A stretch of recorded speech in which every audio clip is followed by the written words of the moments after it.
Você já pensou na possibilidade de nunca envelhecer, de continuar jovem durante toda a sua vida? E veja bem, não é apenas continuar jovem, mas é continuar jovem e belo.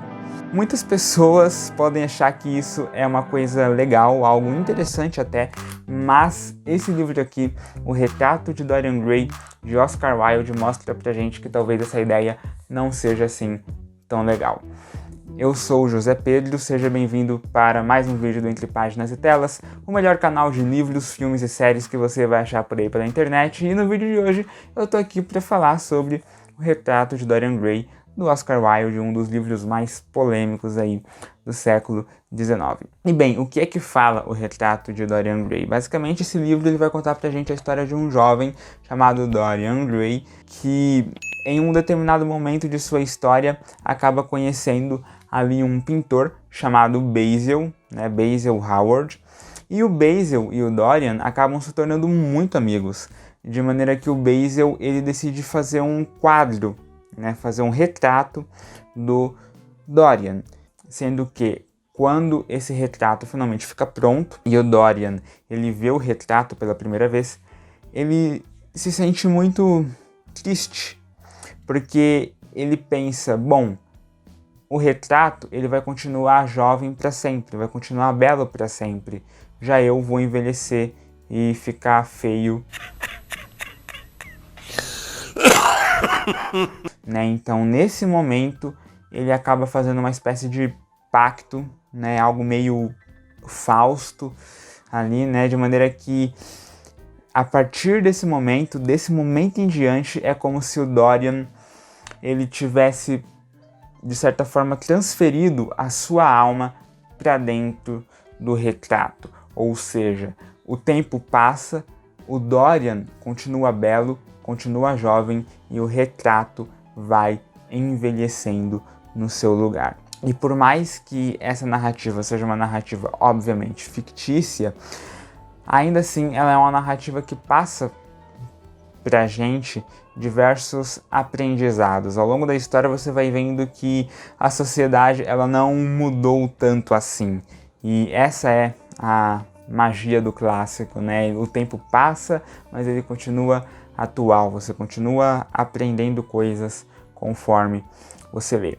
E bem, essa leitura que eu fiz agora, esse ano, é a minha segunda leitura, ou seja, eu já tinha lido uma primeira vez, só que quando eu li pela primeira vez, eu confesso que eu não entendi muita coisa, e agora que eu li pela segunda vez, já com mais experiência, digamos assim, eu consegui perceber diversas coisas que eu não tinha percebido antes, e eu acho que eu consegui me aprofundar muito mais no teor filosófico do livro, porque esse é um livro extremamente filosófico, então é uma recomendação aí para quem é fã de filosofia.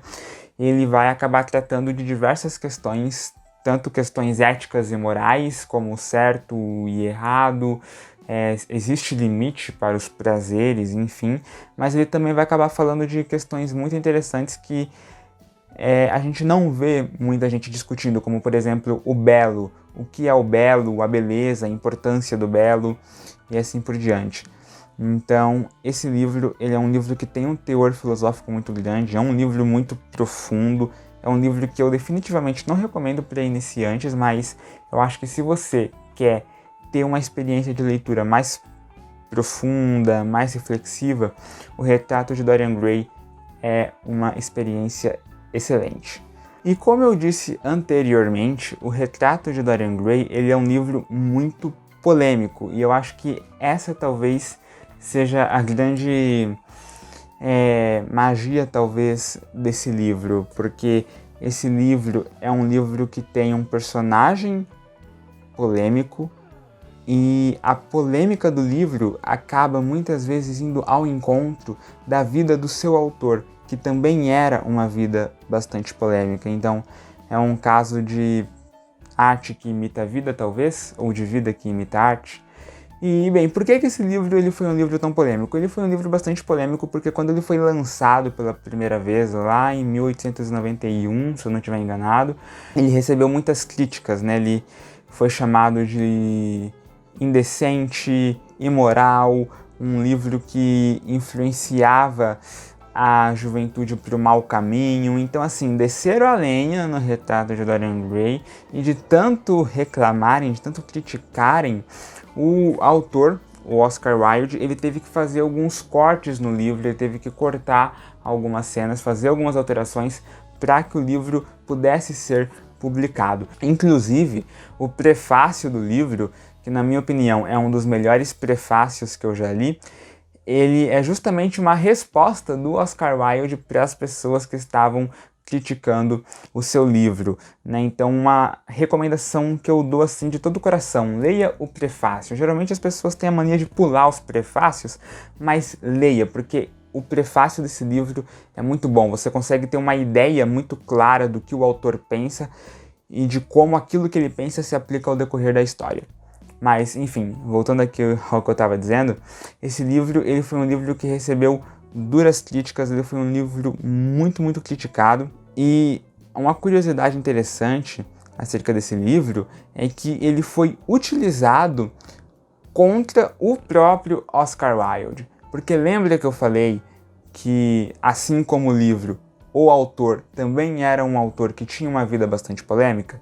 Então, em um determinado momento, o Oscar Wilde ele acaba sendo preso ali por indecência. Se vocês quiserem, eu posso fazer um vídeo só contando a história de como Oscar Wilde foi preso.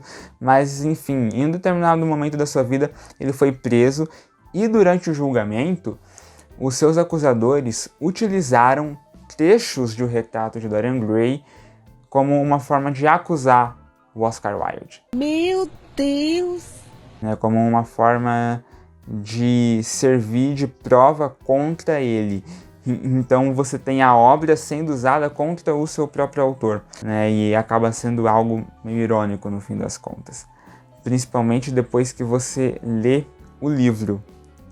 Porque no livro você tem o quadro sendo usado de certa forma contra o seu dono, que é o Dorian. E nesse caso você tem o livro sendo usado contra o seu dono, contra o seu autor, que é o Oscar Wilde. Então, uma outra recomendação que eu dou, caso você queira ler esse livro, é dar uma pesquisada antes na vida do Oscar Wilde, naquilo que ele pensava, na forma como ele agia, porque você consegue ver muito da personalidade dele no livro. Então, dá uma pesquisada na vida dele, na forma como ele pensava, na forma como ele via a arte, e depois você vai ler O Retrato de Dorian Gray, que eu acho que a sua experiência vai ser uma experiência muito mais completa. Bem, eu espero que vocês tenham gostado. Esse vídeo ele foi um vídeo mais curtinho. Caso vocês queiram saber mais sobre a história do Oscar Wilde, como ele foi preso, como que o livro foi usado contra ele, deixa aqui nos comentários, e deixa aqui nos comentários também sugestões de vídeos que vocês gostariam de ver por aqui, beleza? Não se esquece de deixar o like, ativar o sininho, que é muito importante, e se inscrever no canal, que é mais importante ainda. Eu espero que vocês tenham gostado, um abraço e até o próximo.